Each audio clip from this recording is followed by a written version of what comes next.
The ancient space station hung motionless against the backdrop of distant stars, its dark metal surfaces reflecting nothing but centuries of silence. Commander James Walker stood at the observation deck of the Commonwealth survey ship Asterisk, Stellar Researcher Asterisk, his eyes fixed on the massive structure that had been hidden in this remote corner of space for over 400 years. "Remarkable that it's still intact," he muttered, making notes on his tablet. The year was 2487, and this discovery was going to make his career in the Commonwealth Archaeological Corps, or end it, depending on what they found inside. Behind him, the blue-skinned Dr. Trell let out what passed for a laugh among his species. "Remarkable. Commander, I would use the word primitive instead." The alien archaeologist tapped a long finger against the reinforced glass. "Look at those missile tubes. Chemical propulsion. Can you imagine? They actually used controlled explosions to move through space." Walker kept his face neutral, though his jaw tightened slightly. As the only human on the research team, he'd grown used to such comments about his species' early space technology. "Those primitive missiles helped defend Earth during the First Space War," he said quietly. "And now they're museum pieces," Dr. Trell replied, his tone dismissive. "Like this entire installation. The Commonwealth has moved beyond such barbaric weapons. Our energy-based defense systems are far more civilized." Walker didn't argue. Instead, he focused on the readings coming from the station. Something caught his eye. A faint power signature, barely detectable, but definitely there. That shouldn't be possible after all these years. The survey ship's docking procedure took another 3 hours. The station's automated systems remained silent, but the docking ports were still perfectly maintained. Walker led the first team inside, their magnetic boots clicking against the metal floor of the airlock. "The engineering is surprisingly robust," commented Professor Yana, her 4 eyes blinking in sequence as she studied the airlock's mechanical systems. "Simple, but effective." The team moved deeper into the station. Emergency lights flickered to life as they passed, running on some backup power system that had survived the centuries. Walker consulted his map of similar installations from the historical database. "The command center should be 2 levels up," he said. They found the command center exactly where expected, its banks of computers and control stations covered in a fine layer of space dust. Walker approached the main console, his heart beating faster. This was history. Real history, not the sanitized versions taught in Commonwealth schools. "Look at these displays," Dr. Trell said, gesturing at the old LCD screens. They actually used physical pixels. How did they even process complex targeting data? Walker ignored him, carefully examining the main control panel. The design was familiar. He'd studied similar systems in historical archives. His fingers moved across the console, muscle memory from countless training simulations guiding him. To everyone's surprise, the main screen flickered to life. "Impossible," Professor Yana whispered. "The power systems should have degraded centuries ago." Numbers scrolled across the screen, status reports from deep within the station. Walker's eyes widened as he read them. The reactor was in hibernation mode, but fully functional. The missile tubes were sealed but preserved. The guidance systems were. "This isn't just a museum piece," Walker said softly. "This is a fully operational weapons platform." Dr. Trell leaned over his shoulder, 4-fingered hand gripping the back of Walker's chair. "Surely you're not serious. This technology is ancient. It belongs in a historical archive, not in active service." Walker shook his head, still reading the scrolling data. The humans who built this place didn't design it to last a few years or decades. They built it to last centuries. He turned to face his alien colleagues, and everything in here still works perfectly. No one spoke for a long moment. Finally, Professor Yana broke the silence. "Well, it's still just an interesting historical curiosity. The Commonwealth has no use for chemical rockets and crude targeting computers. Let's catalog it and move on." Walker nodded, but his eyes returned to the power readings. Something told him this discovery was more than just an interesting relic. He just didn't know why. 3 weeks after discovering the missile platform, Commander Walker sat alone in his small office aboard the Commonwealth Station Deep Space Nine staring at data readings that made no sense. The ancient reactor's power signature remained perfectly stable, defying all known laws of decay. A gentle chime announced an incoming transmission. Walker activated his screen, and Admiral Reed's stern face appeared. "Commander, I've reviewed your latest report," the Admiral said, his expression showing mild annoyance. "You're requesting additional resources to study a 400-year-old weapons platform." "Yes, sir." Walker pulled up his findings. "The reactor's hibernation state is unlike anything we've seen. It's not just surviving, it's maintaining itself." The Admiral sighed. "Commander, we have more pressing concerns. The Black Star Empire has been pushing at our borders. 3 trading vessels disappeared last week near the outer colonies." Walker leaned forward. "Sir, that's exactly why we need to understand this technology. The Black Stars have been jamming our modern guidance systems, but these old missiles are relics." Admiral Reed cut him off. "The Commonwealth Council meets tomorrow to discuss the Black Star situation. I don't have time for museum tours." The transmission ended, leaving Walker alone with his data. He rubbed his tired eyes and stood up, deciding to walk to the station's observation deck. The deck was nearly empty at this late hour. Through the massive windows, Walker could see the distant stars and the faint outline of the ancient missile platform, now tethered to the station for study. "You're here late," a voice said behind him. Walker turned to see Lieutenant Maria Foster, the station's military historian. She joined him at the window. "Just thinking," Walker replied. "Something about that platform bothers me. The aliens who built this station, they don't understand human engineering from that era." Foster nodded. "The 21st century space race, every nation competing, pushing technology to its limits." She smiled. "Did you know they built those missiles to last 1,000 years? Walker turned to her sharply. "What?" "Oh yes." Foster activated her tablet, showing him old technical documents. "They knew that in space, their greatest enemy would be time. So they over-engineered everything. Redundant systems, self-repairing materials, analog backups that couldn't be hacked or corrupted." Before Walker could respond, the station's alert system activated. Red lights flashed as Admiral Reed's voice came over the speakers. "All personnel to battle stations. 3 Black Star warships have been detected crossing the border. This is not a drill." Walker and Foster rushed to the command center. The large tactical display showed 3 massive ships, their black hulls absorbing all light, moving steadily toward Commonwealth space. "Our patrol ships are moving to intercept," someone reported. The Commonwealth vessels engaged the Black Star ships. Energy weapons flared across space and did nothing.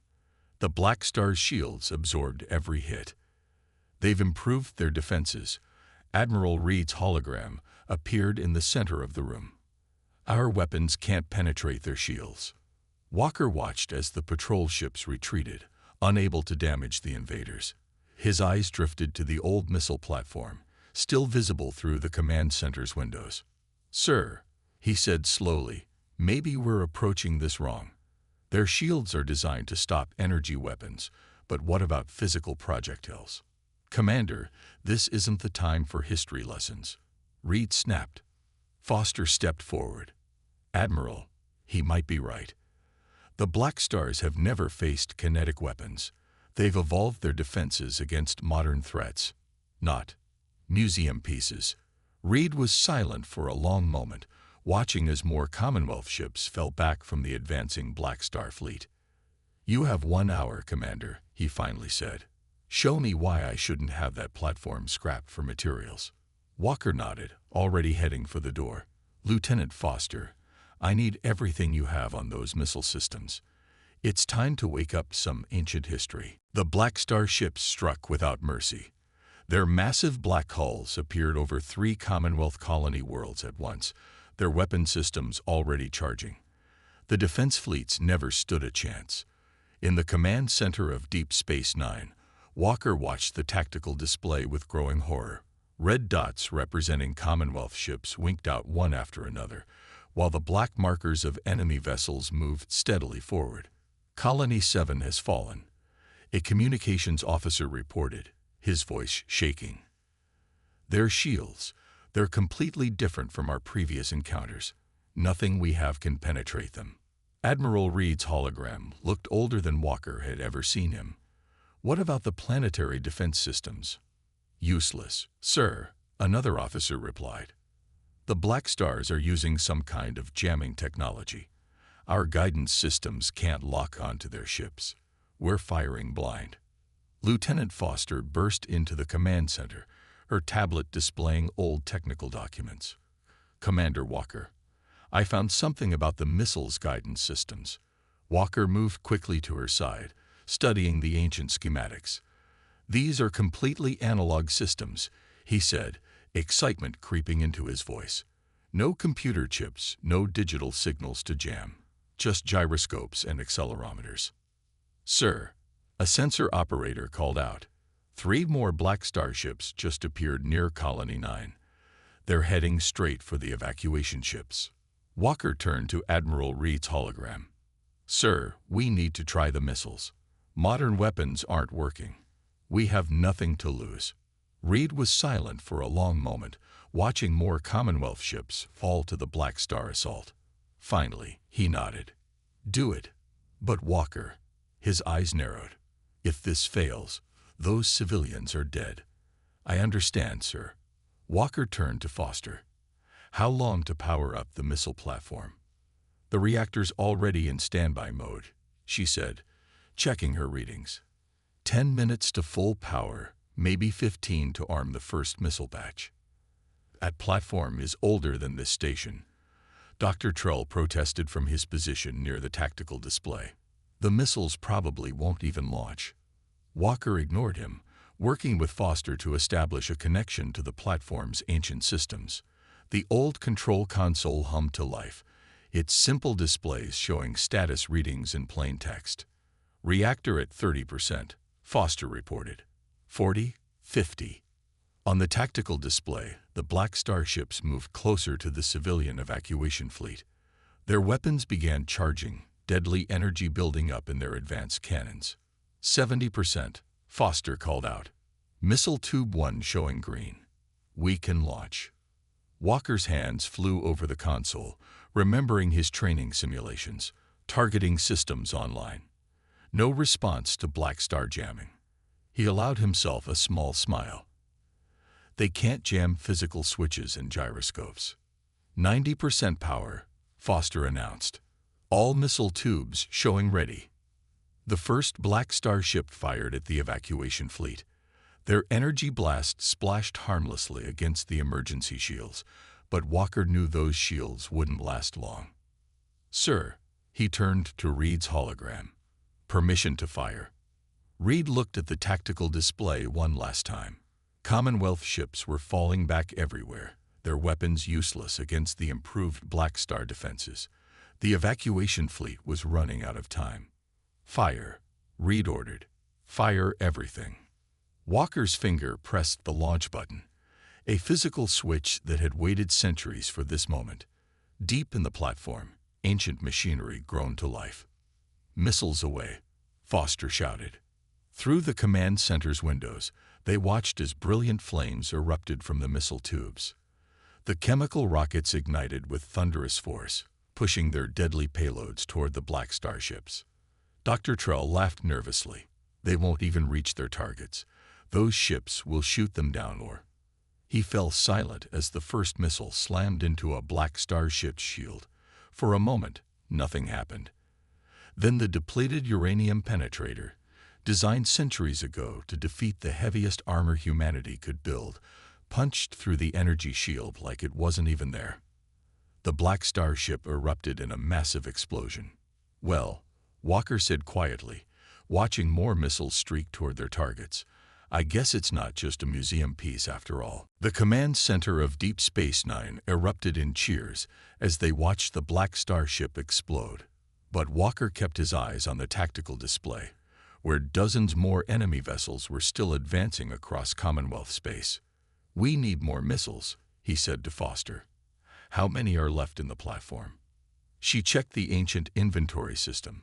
42 ready to launch. "But, Commander," she pointed to a flashing warning light, "the launch tubes are overheating." These systems weren't designed to fire so rapidly. Admiral Reed's hologram spoke up. "Commander Walker, I'm getting reports from across the sector. The Black Stars are pulling back from the evacuation fleet, but they're regrouping. They'll adapt their shields." "No, sir, they won't," Foster said, studying her tablet. "Not in time, anyway. These missiles use pure kinetic energy. The only way to stop them would be to completely redesign their shield systems." Dr. Trell stepped forward, his blue skin pale with excitement. "The Commonwealth has other stations like this one, yes. Other museum pieces we could activate." Walker nodded slowly, an idea forming. "Sir," he turned to Reed, "there's an old Earth defense network out near Colony 12. More missile platforms, forgotten after the first Space War." "Colony 12. Reed frowned. "That's right in the path of their main fleet. But Walker, those platforms are even older than this one. They've been floating dead in space for centuries." "Maybe not," Foster interrupted. She pulled up more technical documents. "Look at these maintenance logs. The platforms were designed to preserve themselves. Automatic repair systems, backup power. They might still work." A new alert sounded. The tactical display showed more Black Star ships entering Commonwealth space. "Their main fleet is moving in," Reed said grimly. "They think we just got lucky with one ship. They'll be ready for energy weapons, electronic warfare." He paused. "But not for this." Walker studied the display. "Sir, if we can reach Colony 12 before their main fleet arrives, we might be able to reactivate those platforms. Create a wall of missile fire they can't break through. It's a 15-hour journey at maximum speed," Foster calculated. "We'd be cutting it close." Reed was silent for a moment, weighing the options. Finally, he nodded. "Take the Asterisk, Stellar Researcher Asterisk. She's small enough to slip past their patrol lines. I'll send what ships we can spare to run interference." "Sir," Walker hesitated. "The Asterisk Researcher Asterisk is an archaeological vessel. She's not built for combat." "Neither were those missiles," Reed replied with a thin smile. "Sometimes old things surprise us. Besides, she's got the best expert on ancient technology we have." He looked at Walker meaningfully. "Get it done, Commander." Walker turned to Foster. "Lieutenant, grab every technical document you can find. Dr. Trell, we'll need your help understanding the power systems." "Me?" The alien archaeologist blinked in surprise. "But I said these weapons were primitive. And now they're our only hope," Walker said firmly. "Sometimes the old ways work best." They left the command center at a run. Through the windows, Walker could see the missile platform, its launch tubes still glowing hot from their recent firing. More missiles streaked out toward distant targets, their chemical rockets burning bright against the darkness. In 15 hours, they would either save the Commonwealth or watch it fall. And their only weapons were relics that most people had forgotten even existed. "Prepare for emergency departure," Walker ordered as they reached the Asterisk, Stellar Researcher Asterisk. "And someone find me detailed maps of Colony 12's orbit. We're going hunting for museum pieces." The Asterisk, Stellar Researcher Asterisk dropped out of faster-than-light travel near Colony 12, its engines quiet. Walker stood on the bridge, watching the radar display carefully. They had arrived with just 2 hours to spare before the Black Star main fleet. There, Foster pointed at a cluster of readings ahead. 6 missile platforms, exactly where the old defense grid maps showed them. Dr. Trell studied the readings from his station. Power signatures detected. Very faint, but they're there. The preservation systems are still working after all these years. The ship moved closer to the nearest platform. It was larger than the one they'd found before, its missile tubes arranged in massive rings around a central core. Ancient Earth military markings were still visible on its hull. "Beginning docking procedure," the pilot announced. 12 minutes until we can board." Walker turned to his team. "Remember, we only need to get one platform working. Its activation signal should wake up the others automatically." The docking felt like it took forever. Finally, the airlock opened with a hiss of ancient seals breaking. Walker led the way inside, his flashlight beam cutting through centuries of darkness. "The design is similar to the other platform," Foster said, consulting her tablet. "Main control room should be one level up." They found the control room covered in a thick layer of dust. But when Walker brushed off the main console, lights began flickering to life across its surface. "It's recognizing the power-up sequence," he said excitedly. "Foster, start the reactor warming cycle. Dr. Trell, check the missile tube seals." "Incoming transmission from Admiral Reed," a crew member called out. The Admiral's hologram appeared, his face grim. "The Black Star fleet is accelerating. You have less than an hour now. They must have detected your jump trace." "Understood, sir," Walker replied, his hands flying over the ancient controls. "Reactor at 20% and climbing." Dr. Trell's voice came over the radio. "Commander, the missile tubes, there are thousands of them. This isn't just a defense platform. It's a full artillery base. That's why we had to wake this one first," Foster explained, still working on the reactor systems. "It's the command and control platform for the entire grid." Warning alerts suddenly blared from their ship. "Multiple ships dropping out of FTL," the pilot reported. "The Black Star Advance Fleet is here early." Through the platform's dusty windows, Walker could see the massive black ships appearing. Their weapons were already charging, ready to destroy what they thought was just another piece of space junk. "Reactor at 60%, Foster called out. "We need 80 to launch." The first Black Star shots streaked past the platform, near misses that made the whole structure shake. 70%. Walker's fingers danced across the targeting computer, plotting firing solutions that had last been used centuries ago. The missile tubes hummed as ancient motors began to turn. 75. More Black Star ships appeared. On the tactical display, Walker could see the main fleet approaching, over 50 ships strong. 80%. "We have launch capability."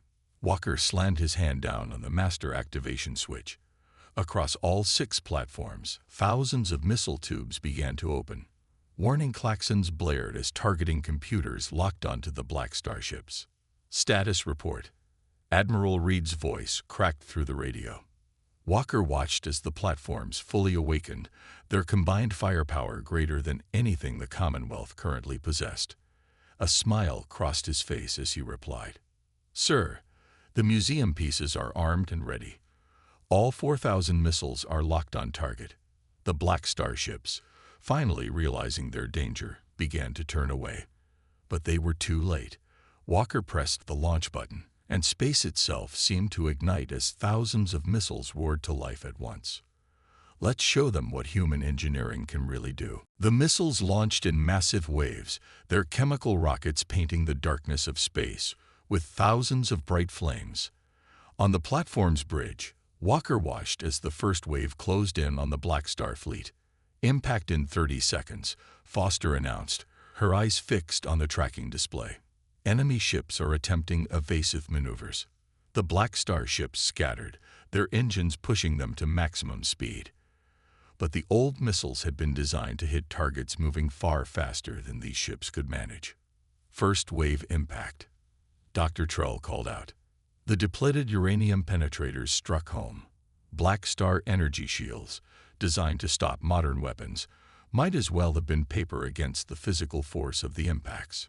Ship after ship erupted in explosions as the ancient weapons found their marks. "Second wave launching now," Walker reported to Admiral Reed's hologram, adjusting targeting pattern to account for their evasive moves. More missiles streamed from the platforms. The Black Star ships tried to shoot them down, their energy weapons filling space with deadly beams. But for every missile they destroyed, 10 more took its place. "Commander," Foster pointed to new contacts appearing on their screens. The main Black Star fleet is here. 50 more enemy ships dropped out of faster-than-light travel, their massive forms blocking out the stars. At their center was a ship twice the size of the others, the Black Star command vessel. All platforms, retarget. Walker ordered. Focus fire on their command ship. Don't let them coordinate their defense. The platforms smoothly adjusted their aim, ancient targeting computers working perfectly. 3,000 missiles turned as one, locked onto their new target. Incoming transmission. A crew member reported. From the Black Star command ship. A new hologram appeared. A Black Star commander, his dark armor reflecting the emergency lights of his bridge. Commonwealth Station. Power down your weapons. You cannot hope to defeat our entire fleet with your primitive technology. Walker looked at the tactical display, where the first wave of missiles had already destroyed 20 Black Star ships. I think we're doing pretty well so far, he replied calmly. Surrender now, or face the same fate as your advance fleet. You dare. The Black Star commander snarled. Our shields are the most advanced in the galaxy. Your antique weapons cannot. The transmission cut off as the first missiles reached his ship. The massive vessel's shields flared bright blue, trying to stop the incoming weapons. For a moment, they held. Then the depleted uranium penetrators punched through, designed centuries ago to defeat armor far stronger than energy shields. The Black Star command ship's hull broke apart under the impacts. Direct hits, Foster shouted. Their command ship is breaking up. Without their leader, the Black Star fleet fell into chaos. Some ships tried to fight. Others tried to run. The platforms kept firing, their ammunition stores seemingly endless. Multiple enemy ships powering up FTL drives. Dr. Trell reported. They're retreating. Walker watched as the mighty Black Star fleet, which had seemed unstoppable just hours ago, turned and fled. The few ships that remained were quickly overwhelmed by the continuing missile barrage. When it was over, the space around Colony 12 was filled with floating debris, all that remained of the invincible Black Star fleet. Scratch one invasion fleet, Walker said quietly, looking at the destruction their museum pieces had caused. All thanks to some primitive technology. Admiral Reed's hologram nodded approvingly. Well done, Commander. I don't think they'll underestimate old human engineering again. Foster checked the platform's status. All systems still operational. Missile stocks at 60% capacity. The platforms are automatically reloading from their internal factories. Internal factories? Dr. Trell asked in surprise. They can make more missiles. Of course, Walker smiled. Like I said, human engineering. They built these platforms to last forever. Around them, the ancient weapons platforms continued their quiet work, ready to defend the Commonwealth again if needed. No longer museum pieces, but proof that sometimes the old ways were still the best ways. 1 month after the Battle of Colony 12, Commander Walker stood in front of the Commonwealth Council. The Great Hall was packed with representatives from every member species, all eager to hear about the weapons that had saved their civilization. The missile platforms are more than just weapons, Walker explained, gesturing to the holographic display behind him. They're a testament to human engineering philosophy, built not just to work, but to endure. The display showed images of more platforms being discovered across Commonwealth space, ancient defensive networks, awakening one by one as search teams found them. We've located 15 more installations so far, he continued, all fully operational, all still manufacturing missiles. Our ancestors built them to guard humanity's expansion into space, and they never stopped doing their job. In the audience, Dr. Trell stood up. The alien archaeologist looked different now, humbler, more thoughtful. Commander, I owe you and humanity an apology. We called your technology primitive because it was simple. We were wrong. Its simplicity is its strength. Walker nodded in acknowledgement. The Black Stars made the same mistake. They built their defenses around stopping energy weapons and electronic warfare. They forgot that sometimes a simple rock, thrown hard enough, can break any window. Admiral Reed stepped forward, his uniform displaying new medals from the recent victory. The Commonwealth Defense Council has approved a new initiative, he announced. We're establishing the Heritage Defense Division, dedicated to finding and maintaining these platforms. Commander Walker will lead this effort. Walker looked at Foster, who sat in the front row. She smiled and gave him a thumbs up. They both knew their work was just beginning. But there's more, Reed continued. We're also going to study these weapons, learn from them. The platforms aren't just defensive tools. They're a lesson in engineering and design. The council chamber erupted in discussion. Walker could hear phrases like hybrid technology and back to basics being thrown around. The Commonwealth was learning that newer didn't always mean better. Later, Walker stood on the observation deck of Deep Space Nine, looking out at the missile platform where it all started. Foster joined him, carrying 2 cups of coffee. So, she said, handing him a cup, ready to go hunting for more museum pieces. Walker took a sip of coffee. That's not what they're calling them anymore. Did you see the new official designation? Heritage Defense Platforms. Quite a promotion from museum piece. The Black Stars won't be back anytime soon, Foster noted. Our long-range scouts report they're completely redesigning their ships, trying to figure out how to stop physical projectiles. They'll be back eventually, Walker said. But we'll be ready. The platforms will be ready. That's what they were built for. A small group of alien engineers walked past, heading toward the platform. They were part of the new study team, learning everything they could about the ancient weapons. Walker could hear them discussing the elegant simplicity of mechanical systems and the beauty of over-engineered components. You know what the best part is? Foster asked, watching the engineers. Every time they find a new platform, they find something else amazing about it. Did you hear about the one they found yesterday? Its internal factory had created an entirely new type of missile, adapted to modern threats. They're still learning, still evolving. Walker smiled. The platforms weren't just protecting the Commonwealth. They were teaching it. Sometimes the old ways weren't just good enough. They were better than anything that came after. Ready to head out? Foster asked. The search team leaves in an hour. They think they've found another platform near the outer colonies. Walker took one last look at the platform that had started it all. Let's go wake up some more history, he said. After all, these museum pieces still have a lot to teach us. The legacy of human engineering lived on, not as relics of the past, but as guardians of the future. Simple, reliable, and built to last forever.